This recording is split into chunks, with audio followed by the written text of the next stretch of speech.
Xitoyning Sharqiy Turkistonda Uyg'ur va boshqa millatlarga qaratgan kishilik huquq tajovuzchiliklarga qarshi turish uchun Belgiya poytaxti Brюsselda yurish faoliyati o'tkazildi.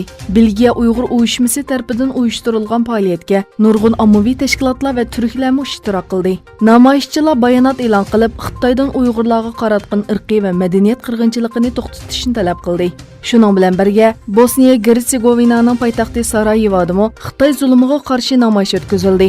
Bu davlatda faoliyat olib berayotgan Misr birligining tirishchanligi bilan o'tkazilgan faoliyatga Xalqaro Sarayevo universiteti qarmog'idagi chegara otlagan xalqaro yoshlar klubi va Milliy turk taliblar birligi a'zolari qatnashdi.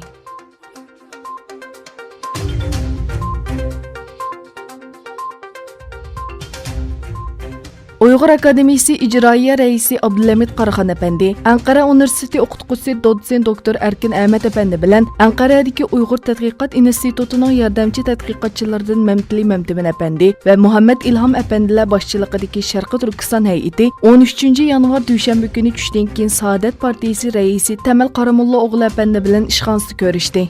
Uchrashda akademiya nomidan Abdulhamid Qaraxon Efendi so'z qilib, Saadet partiyasining Uyg'urlarni qo'llayotganligiga rahmatini aytdi va buningdan keyinmi izchil holda qo'llashini talab qildi.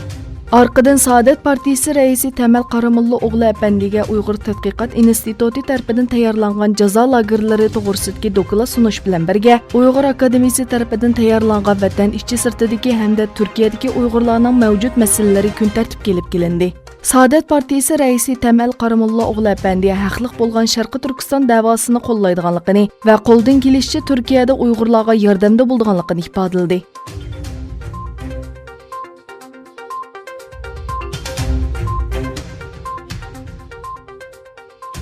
Xitoy fuqarolarining chet el ommaviy taratqullarini qo'llanishini cheklash bilan birga hukumat amaldorlari va diplomatlarning Facebook va Twitter qatorliq munbarlarni qo'llanishiga ruxsat qildi.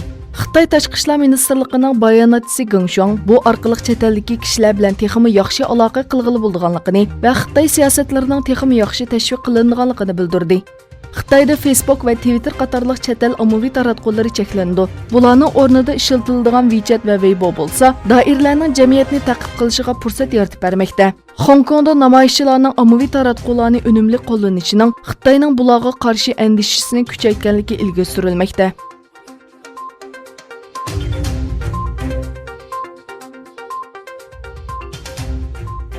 Aylardan buyon hukumatga qarshi namoyishlar davomlashayotgan Hong Kongda doiralar kishilik huquq kuzatish tashkilotining bosh kotibi Kenis Rossning bu rayonga kirishiga ruxsat qilmadi.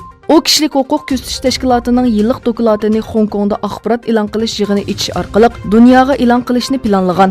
Hong Kong aerodromida to'sib qo'yilgan Kenis Ross Xitoyning dunyo miqyosida besimini kuchaytirishga urinishi bilan asosli huquq va erkinlikning tahdidga uchraganligini bildirdi. U yana Xitoyda erkin va sharafli yashash huquqi talab qilgan kishilarning necha 10 yildan buyon ig'ir besimga uchrayotganligini ta'kidladi.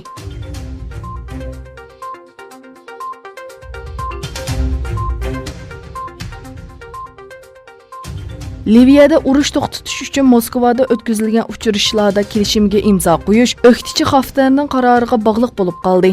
Uchrashuvga qatnashgan Turkiya tashqi ishlar ministri Çavuşoğlu Xaftar tarafining seshanba kuni atdigangacha muhlat berishni talab qilganligini aytdi.